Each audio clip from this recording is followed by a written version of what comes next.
Bruny Island's a small island off the southeast coast of Tasmania with pristine beaches, mountains, rainforests, sense of wildness. Bruny Island Hideaway is a small off-grid cabin. So the purpose of the cabin is a pure retreat for our client.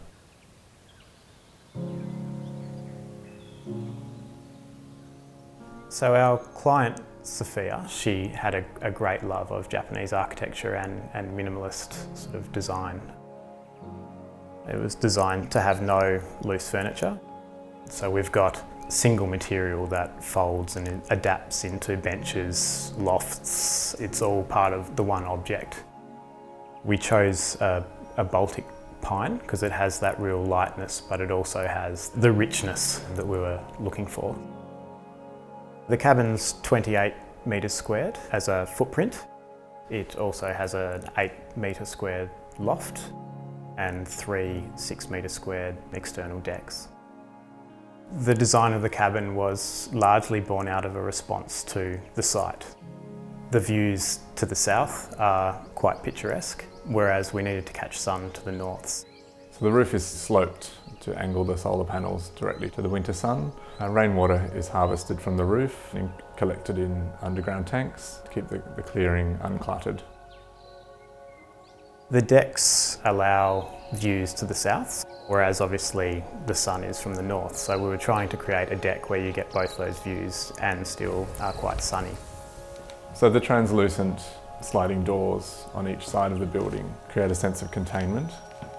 Once the doors are slid open, the small footprint of the cabin expands to a 10 metre long axis. The design of the windows and doors generally was to remove all of the frames. When the large doors are completely open and you just have this timber opening which pulls you out into the landscape. The daybed, it's a place to sit around the table and eat, but it's also a second sleeping space. There's storage underneath it. It's also it's a reading nook. We've got bookshelves built in. Sophia is a musician and she keeps her violins on the wall. And it's really just the main kind of space that you sort of want to hang out. The cabin was required to also have a laundry sink. This is set to the side so that it's a multifunctional bench. Inside of the cabinet is a combined washer-dryer. Other parts of the kitchen, there's a concealed fridge within the cabinetry.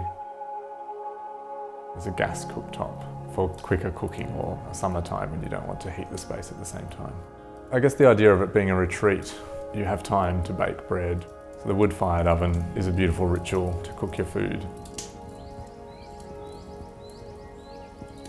The loft created a very different spatial experience. It's very cosy and intimate up there. The low window is appropriate to lying in bed and looking out the window. The shelf around the bed with the concealed lighting is the alternative to a side table, and then the glass balustrade from the loft also lets the light in and a view from the bed through the skylight. The cabin on the property is to be used as a base when there's multiple people camping on the site. So that door from the bathroom onto the northern deck allows for other guests to access the bathroom without disturbing people sleeping inside the cabin. We have a freestanding basin. We have an open shower. It's a very flexible, open space. The idea of the bath really was about this kind of sense of retreat. The other side of that is recessing it in the deck meant that we were maximising the kind of use of the space. The pergola, it's a narrow doorway in a landscape that allows you to pass through, and then when you walk down the timber stepping stones down towards the cabin, it gives you the ability to have a real sense of arrival at the cabin. The cabin lends itself to this idea of escape, and renewal in the landscape in the wilderness is a really kind of special thing that you don't normally get to do. Thanks for watching. Subscribe to our Never Too Small channel by clicking on the logo and the notification bell to receive updates on our latest episode.